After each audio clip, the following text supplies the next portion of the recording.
I kept a lot of things during my 6 months alone on Velcareth. I kept a journal. I kept a small photograph of my sister, tucked inside my left boot. I kept a broken compass that no longer pointed anywhere useful, but felt important to hold.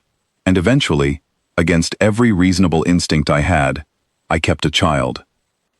Not a human child. An alien one. My name is Sergeant Davin Cole. I was a field medic attached to the diplomatic escort crew of the ISV Perseverance. I say was, because the Perseverance no longer exists. It was destroyed in orbit during a territorial ambush on the 3rd day of what was supposed to be a peaceful mission. I watched it burn from the surface, where I had gone to collect soil samples for the medical team.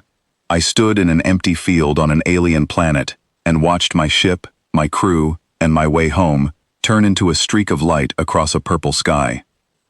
Then I picked up my bag and started walking, because that is what you do. Velcareth was not a friendly planet. The Carthi who lived there were 8 feet tall, with hard iridescent shells covering their bodies, and wings folded against their backs like collapsed architecture. Their society ran on caste and hierarchy and traditions so old that some of them had forgotten why the traditions existed in the first place. They were not at war with humanity at that exact moment, but they were not at peace either. They were in the uncomfortable space between those two things, where everyone is polite and no one is trusted. I avoided their patrols for months. I stayed in the ruins of an old market district in a city that had been abandoned after some internal conflict I didn't fully understand. There was enough edible vegetation if you knew what to look for, and clean water from a river 2 miles east. I built a shelter from fallen panels and scavenged material. I talked to myself a great deal. I got very good at it.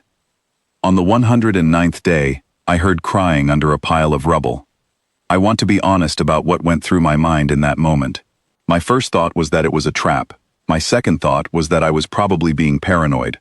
My third thought came from the part of me that spent 4 years in medical training, and it said simply and without argument, there is something hurt under there. I started moving the rubble. It took me 40 minutes to reach the source of the sound.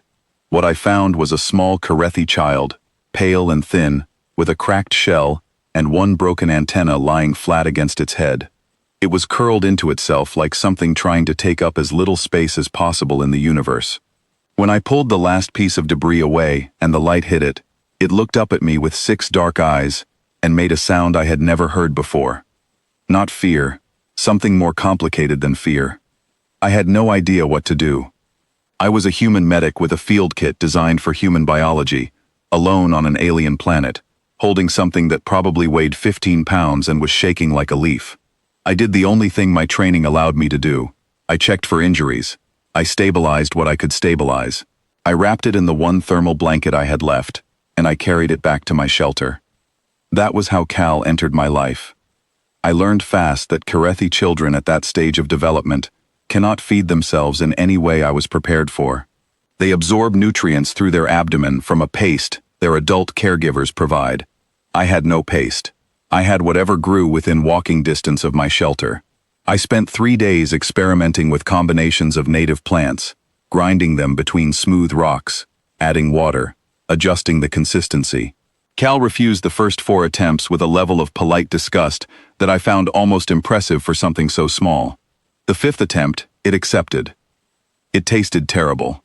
I know, because I tried it myself, which I admit was not my most rational decision. But I needed to know what I was working with. Cal ate, and slowly, over the following days, the cracked places in its shell began to seal. We developed a language between us that belonged to neither of our species. Cal learned my hand signals faster than I expected. I learned to read the position of its one good antenna, which curved slightly toward whatever it was paying attention to, and flattened when it was unhappy. I learned that it was afraid of sudden loud sounds and completely unbothered by darkness. I learned that it found my habit of narrating my own actions out loud fascinating and would sit very still and watch me the way someone watches a thing they are trying to memorize. I taught it to count using pebbles arranged in rows on the ground. In return, it touched certain plants and shook its head, which I correctly interpreted as a warning, and which saved me from eating something deeply poisonous on at least 2 separate occasions.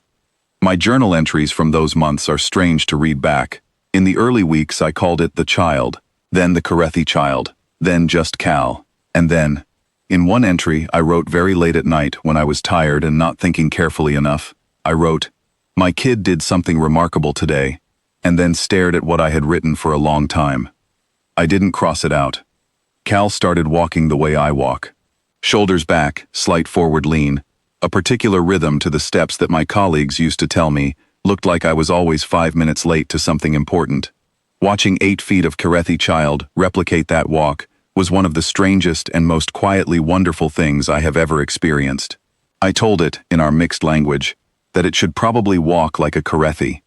It tilted its good antenna at me in the gesture it had developed specifically for when it thought I was saying something it disagreed with, but was too polite to argue about. It kept walking like me. The Carthi scouts found us on the 191st day. 8 of them, in full battle formation. Weapons that could have ended my existence several times over, in the span of a single breath.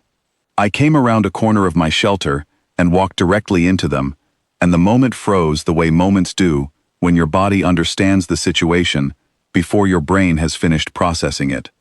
I raised my hands. I spoke in broken Carthi, the fragments I had managed to piece together from the few data files still functional on my emergency communicator. I told them I was a healer. I told them I had not harmed anyone on their world. My grammar was almost certainly terrible. My pronunciation was definitely terrible. But the words were accurate. They were not moved. And then Cal appeared from behind me and walked directly between me and the 8 armed warriors and made a sound I had not heard it make before. Small, clear, and absolutely certain. "Do not harm my Kethvar." The warriors stopped moving entirely. I found out later what that word meant. A Kethvar is a guardian, a bonded adult protector. In Carthi culture, children at Cal's stage of development form these bonds instinctively, but the bond is assigned, organized, administered. It is a function of caste and bloodline, a child selecting a Kethvar independently, by choice, based on nothing but lived experience and trust, was not something that happened. It was not something that was supposed to be possible. The warriors lowered their weapons, not because they had decided I was safe, because they had no idea what they were looking at. They took us to Velmaru. I had read descriptions of Carthi cities in the mission briefings. The descriptions were inadequate. Velmaru rose from the landscape like something that had grown rather than been built. Towers of layered organic material that caught the light and threw it back in colors I did not have names for. It was enormous and ancient and completely indifferent to how small I felt walking through it. The citizens stared. Not at me particularly, though I was certainly unusual enough. They stared at Cal, walking beside me with its antenna curved in my direction, in the posture of a child that has found the thing it belongs next to. I watched their expressions, or what I could read of their expressions, and I understood that they were not seeing something sweet. They were seeing something that disrupted an understanding they had held their whole lives. The governing council was called. A sharp, precise figure named Velcareth led the questioning. He asked me to account for myself, and I did. I told him the truth, in the same plain way I would have told it to anyone. My ship was destroyed. I survived. I found Cal. I kept Cal alive. I offered no apology for being human, and no argument for why I deserved anything from them. I had not come to them by choice, and I had not done anything that required defending. Velcareth said, "You kept a Velki alive for 6 months, without caste training, without resources." I said, "I kept a child alive. That's what you do." The council argued among themselves for a long time. I sat on the floor because there was nothing in the room scaled for my body, and Cal sat beside me, and eventually someone sent for the queen. Queen Velsora was 400 years old. Her shell was deep amber going to gold, and she moved through the room with the kind of stillness that very powerful things sometimes have, where they do not need to take up space because space simply arranges itself around them. I looked at her and thought of tectonic plates and deep ocean floors, things that are old in a way that changes the air around them. She looked at me the way a person looks at something they have encountered that does not fit into any category they possess. She looked at Cal for a long time. Then she asked Cal a question in a formal dialect I did not know, and Cal answered, and something changed in the room. Every Carthi present reacted, a subtle collective shift, like a held breath. The queen turned to me and spoke in the trade language we shared. She told me what she had asked, and what Cal had answered. The question, "What do you call the one beside you?" The answer, "Veltari." I asked what it meant, because I did not know that word. A young translator stepped forward. He was clearly uncomfortable, which I did not yet understand. He explained that Kethvar meant guardian, protector, caretaker. That was the expected word, the word any Velki would have used. Veltari was different. Veltari was old.